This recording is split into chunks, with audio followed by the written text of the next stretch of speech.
Hi everyone, welcome back to our channel ruby sisters. ఈరోజు వీడియోలో బాదం మిల్క్ షేక్ రెసిపీని చూద్దాం. బయట కొట్టుల్లో తాగే కంటే ఇంట్లోనే ప్రిపేర్ చేసుకోవచ్చు. చాలా అంటే చాలా బెస్ట్ టేస్ట్ వస్తుందండి. తక్కువ ఇంగ్రీడియంట్స్తోనే చేసుకోవచ్చు. ప్రాసెస్ ఏంటో, ఏమేమి ఇంగ్రీడియంట్స్ కావాలో ఒకసారి చూద్దాం. So let's go.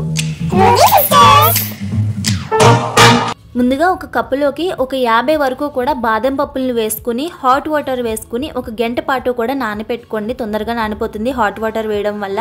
పప్పుల లెక్క చెప్తున్నాను, ఒక 50 వరకు అయితే తీసుకున్నాను. ఈ విధంగా గంట తర్వాత బాగా నానుంటాయి కదా, తొక్క తీసేసుకోండి బాదం పప్పుకి. ఇలా తీసేసుకున్న తర్వాత ఒక 10 వరకు కూడా బాదం పప్పుల్ని పక్కన పెట్టేసుకోండి. 40 వరకు కూడా ఒక చిన్న మిక్సర్ జార్ తీసేసుకుని అందులోకి యాడ్ చేసేసుకోండి. ఇప్పుడు ఇది మనం పేస్ట్ కింద గ్రైండ్ చేసుకోవాలి. ఇలా బాదం పప్పు మొత్తం వేసుకున్న తర్వాత ఒక మీడియం సైజ్ కప్పు తీసుకోండి. ఏదన్నా ఒక కొలతకి మీడియం సైజ్ కప్పుతోటి ఒక 1/2 కప్పు వరకు కూడా పచ్చిపాలు యాడ్ చేసుకోండి. ఇలా యాడ్ చేసేసుకున్న తర్వాత మెత్తగా పేస్ట్ కింద గ్రైండ్ చేసేసుకోండి. కొంచెం లైట్గా పలుకులు ఉంటే పర్వాలేదు. ఇలా పేస్ట్ చేసేసుకుని ఇది రెడీగా పక్కకు పెట్టేసుకోండి.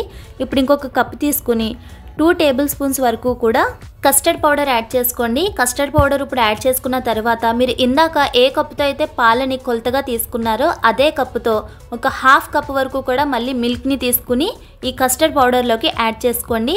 పచ్చిపాలే తీసుకోండి, కాచినవి కాకుండా నార్మల్వే తీసుకుని ఉండలేమీ లేకుండా ఈ విధంగా కలిపేసుకుని రెడీగా పక్కకు పెట్టుకోండి. ఇప్పుడు స్టవ్ ఆన్ చేసుకుని స్టవ్ పైన ఒక గిన్నె పెట్టేసుకోండి. గిన్నె పెట్టుకుని అందులో ఒక 1/2 కప్ వరకు కూడా ముందుగా వాటర్ యాడ్ చేసుకోండి. వాటర్ వేసిన తర్వాత ఒక 750 ml వరకు కూడా మిల్క్ని యాడ్ చేసుకోండి. అదేనండి, ఒక 750 గ్రాముల వరకు కూడా పచ్చిపాలని యాడ్ చేసుకోండి. యాడ్ చేసుకుని కలుపుకుంటూనే ఉండండి, లేదు అంటే కనుక అడుగు పట్టేస్తుంది. అందుకే నేను ఫస్ట్ గిన్నె పెట్టగానే ఒక 1/2 కప్ వరకు కూడా వాటర్ని యాడ్ చేయమన్నాను, అడుగు పట్టకుండా ఉండడానికి. పాలు అనేది పొంగు వచ్చిన వెంటనే సిమ్లో పెట్టేసుకోండి, మంట అనేది లో ఫ్లేమ్లో పెట్టేసుకోండి.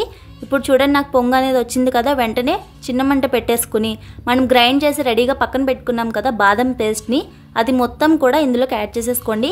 మొత్తం యాడ్ చేసేసుకోండి. అందులో కొంచెం ఏమైనా ఉంటే కనుక కొంచెం మిల్క్ వేసుకుని మొత్తం కలుపుకుని ఆ కొంచెం కూడా ఇందులో యాడ్ చేసేసుకోండి. వేసిన తర్వాత వెంటనే మళ్ళీ కలపడం స్టార్ట్ చేయాలి, లేదు అంటే కనుక ఉండలు కింద ఉండిపోతుంది కానీ మిల్క్లో మొత్తం కలవదన్నమాట, అది పాలల్లో. ఇలా మొత్తం కలుపుకుంటూనే ఉండాలి. సైడ్స్ అనేది చూడండి ఒకసారి వీడియో క్లిప్లో, అలా సైడ్స్ ఏమైనా పట్టేస్తూ ఉంటే తీసుకుంటూ మొత్తం కలుపుకుంటూనే ఉండాలండి. మనం బాదం పేస్ట్ వేసాం కదా, అది పచ్చివాసన పోయేంత వరకు కలుపుకోవాలి. 7 నుంచి 8 నిమిషాల టైం అనేది ఖచ్చితంగా పడుతుంది. అది పచ్చివాసన పోయిన తర్వాత ఇందులో షుగర్ని యాడ్ చేసుకోవాలి. మనం ఇందాక మిల్క్ తీసుకున్నాం కదా, అదే కప్పుతో కొలతగా తీసుకోండి. ఒక 1/2 కప్పు వరకు కూడా షుగర్ని యాడ్ చేసుకోండి. మీరు స్వీట్ అనేది తక్కువ తింటే కనుక ఒక 1/2 కప్పు వరకు వేసుకోండి, సరిపోతుంది. నేను వేసిన షుగర్ ఏంటంటే మనం బయట బాదం పాలు తీసుకుంటాం కదా, అంతే స్వీట్నెస్ ఉంటుందన్నమాట. 1/2 కప్పు వరకు వేసుకుంటే షుగర్ వేసుకున్న తర్వాత ఒక 1/2 టేబుల్ స్పూన్స్ వరకు కూడా యాలకుల పౌడర్ని యాడ్ చేసుకోండి, మంచి ఫ్లేవర్ని ఇస్తుంది. యాలకుల పొడి కూడా వేసుకున్న తర్వాత కలుపుకుంటూనే ఉండండి. షుగర్ అనేది కరిగేంత వరకు కూడా బాగా కలుపుకోండి. ఇలా కలుపుకున్న తర్వాత మనం కలుపుకుని ముందుగానే పక్కన పెట్టుకున్నాం కదండి కస్టర్డ్ పౌడర్ మిక్స్ని, అది ఇందులో యాడ్ చేసేసుకోండి.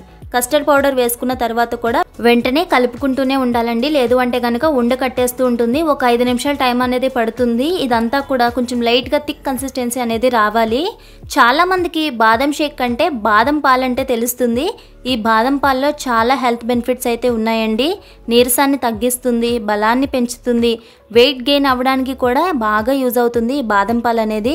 చూసారా, ఈ విధంగా ఒక 5 నిమిషాల తర్వాత ఇలా లైట్గా థిక్ కన్సిస్టెన్సీ అనేది మనకి రావాలన్నమాట.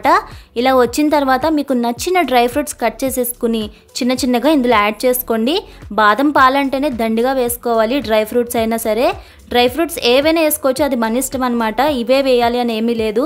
నేనైతే ఓన్లీ జీడిపప్పు ఒకటే కట్ చేసుకుని వేసుకున్నాను.